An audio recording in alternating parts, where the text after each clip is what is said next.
Assalamualaikum warahmatullahi wabarakatuh. Pada hari ini, kami sekumpulan akan membuat satu pembentangan yang bertajuk Politik Pasca Kebenaran. Sebelum itu, apakah yang dimaksudkan dengan politik pasca kebenaran? Ia membawa maksud sebuah budaya politik yang perdebatannya lebih emosi dan di luar teras dasar. Di samping itu, topik ucapan ditegaskan berkali-kali tanpa mendengar balasan yang berat. Post-truth juga berbeza dengan kebiasaan mencabar dan mencari kelemahan kebenaran. Post-truth sebenarnya meletakkan kebenaran di tempat kedua. Walaupun pasca kebenaran dianggap sebagai masalah moden, ada kemungkinan bahawa ini telah lama menjadi sebahagian daripada kehidupan politik.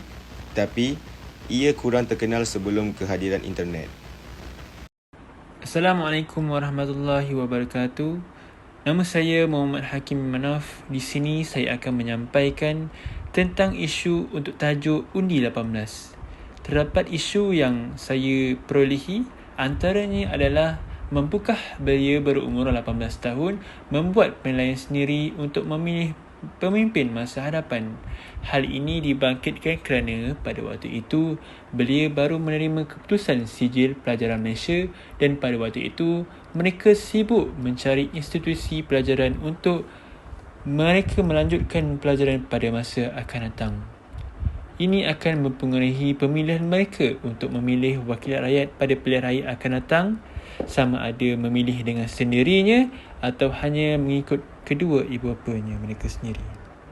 Isu yang kedua yang saya perolehi adalah adakah belia berumur 18 tahun dapat menentukan masa depan negara. Hal ini merisaukan sebahagian rakyat Malaysia kerana ramai belia tidak tahu tentang situasi politik tanah air pada masa kini. Hal ini merisaukan keberadaan mereka untuk memilih pemimpin negara dan akan memberi impak yang besar tentang dalam sesuatu keputusan pilihan raya. Isu yang terakhir yang saya perolehi adalah adakah belia berumur 18 tahun ini dapat menilai tentang info-info yang diberikan oleh mana-mana parti politik untuk tujuan berkempen. Hal ini kerana ada belia yang langsung tidak mengetahui tentang parti politik yang bertanding dalam pilihan raya. Ini boleh menyebabkan seseorang belia itu tertipu atau tertarik dengan habuan yang mereka tawarkan untuk memancing undi, sekaligus akan memberi implikasi yang besar untuk negara kerana jika seorang pemimpin itu disalah pilih, ini akan menyebabkan negara akan rosak pada masa hadapan. Seperti mana yang dijelaskan dalam analisis isu, saya akan menyambung untuk latar permasalahan pula. Yang pertama berkenaan kemampuan penilaian untuk pengundi sah. Umumnya sedia maklum, pemuda berusia 18 tahun majoritinya ialah pelajar lepasan sekolah. Menjadi topik hangat dalam kalangan mereka, pada usia tersebut pastinya berkaitan peluang menyambung pelajaran ataupun pekerjaan. Oleh itu, mereka akan mengambil hal politik sebagai hal sambil lewa kerana ia lari daripada perbualan hangat bagi mereka. Seterusnya, menjadi perbahasan ialah berkenaan dengan adakah layak bagi belia ini membuat keputusan. Menjadi isi utama apabila kebanyakan pemuda berusia 18 tahun ini masih menetap bersama ibu bapa. Bukanlah hal ini yang menjadi tanda tanya, akan tetapi kemampuan ibu bapa dalam memberi pendedahan pilihan raya kepada mereka. Sesetengah ibu bapa hanya akan menasihati untuk mengundi yang terbaik, tetapi ada juga ibu bapa yang akan mempengaruhi dan memberi sudut pandang mereka dengan berat sebelah. Malahan ada juga ibu bapa yang merasa mereka mempunyai kuasa untuk menentukan wakil rakyat atau parti yang layak diundi oleh anak mereka.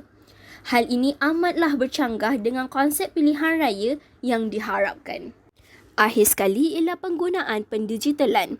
Dengan hujung jari, banyak informasi yang boleh didapati di alam maya. Seperti mana yang sedia maklum, rentetan politik di Malaysia amatlah hangat sehingga berlakunya kekeliruan dan lambakan informasi dari pelbagai sudut pandang media. Oleh itu, informasi di media sosial akan mengelirukan pemuda yang baru terjebak dalam menjalankan tanggungjawab rakyat ini. Selain itu, Kes peningkatan berita palsu juga meningkat dan agak tidak terkawal, lebih-lebih lagi berkaitan dengan kerajaan dan juga politik. Terdapat beberapa cadangan untuk menyelesaikan isu ini. Yang pertama adalah sekolah boleh menerapkan segala aspek pengetahuan dan perihal politik di dalam silibus mata pelajaran di sekolah seawal umur 10 tahun. Dengan ini, generasi muda akan berpeluang melihat objektif politik dari pelbagai sudut perspektif dalam menilai sesuatu parti politik yang telus dari masa ke semasa sehingga mencapai tahap umur yang diberikan kebenaran untuk mengundi, iaitu pada 18 tahun. Yang kedua adalah di dalam kalangan belia. Menggalakkan belia untuk melibatkan diri dalam aktiviti kemasyarakatan. Aktiviti berasaskan komuniti ini dapat memberi peluang pada golongan muda mencari identiti mereka, keyakinan diri, mengawal emosi, kemahiran kepimpinan dan kolaborasi. Sebagai kesan, golongan belia dapat mempersiapkan diri mereka untuk menentukan dan mencorak masa hadapan negara. Yang ketiga adalah peranan ibu bapa. Ibu bapa boleh memberi pengetahuan dan mendedahkan arena politik kepada anak-anak. Daripada situasi yang diwujudkan ini, mereka juga akan berkongsi pendapat dan pandangan dari pelbagai sudut dengan ibu bapa mereka tentang isu-isu yang dibincangkan. Secara tidak langsung, golongan muda ini akan cakna dengan isu-isu terkini dan mengambil tahu dengan lebih mendalam tentang perubahan negara yang sedang berlaku pada setiap masa. Perkara ini akan meningkatkan kesedaran golongan belia terhadap politik dan mampu menyuarakan pendapat mereka semasa pilihan raya umum. Dan yang terakhir sekali adalah peranan kerajaan. Kerajaan boleh membuat pelbagai program seperti kuis dan video bagi mempersiapkan golongan belia, khususnya golongan undi 18. Jika program-program seperti ini dilaksanakan, sedikit sebanyak pengetahuan generasi muda bagi mentransformasikan nilai-nilai demokrasi, pengetahuan am dan kenegaraan lebih kukuh dan melayakkan golongan belia untuk memilih pemimpin mahupun menceburkan diri dalam arena politik kelak. Beralih kepada bahagian terakhir iaitu kesimpulan. Penurunan had umur mengundi dari 21 tahun kepada 18 tahun bakal memberikan impak dan situasi baharu politik di Malaysia. Terdapat beberapa isu di dalam artikel yang telah dianalisiskan.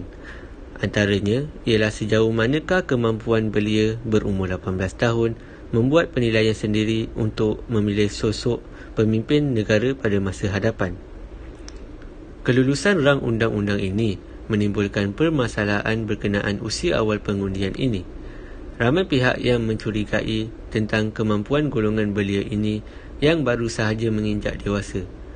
Ini kerana politik memainkan peranan penting dalam kemajuan dan keamanan sesebuah negara. Oleh itu, beberapa cadangan telah dilampirkan untuk menyelesaikan isu-isu yang timbul. Antaranya ialah dengan menerapkan segala aspek pengetahuan dan perihal politik di dalam mata pelajaran di sekolah seawal umur 10 tahun. Hal ini membuatkan generasi muda didedahi dengan arena politik di dalam negara maupun luar negara.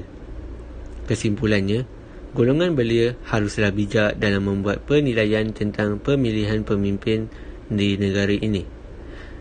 Masyarakat juga tidak harus memperlekehkan kemampuan golongan ini, sebaliknya terus memberikan sokongan dan dorongan kepada mereka. Ini sahaja daripada kumpulan kami. Terima kasih.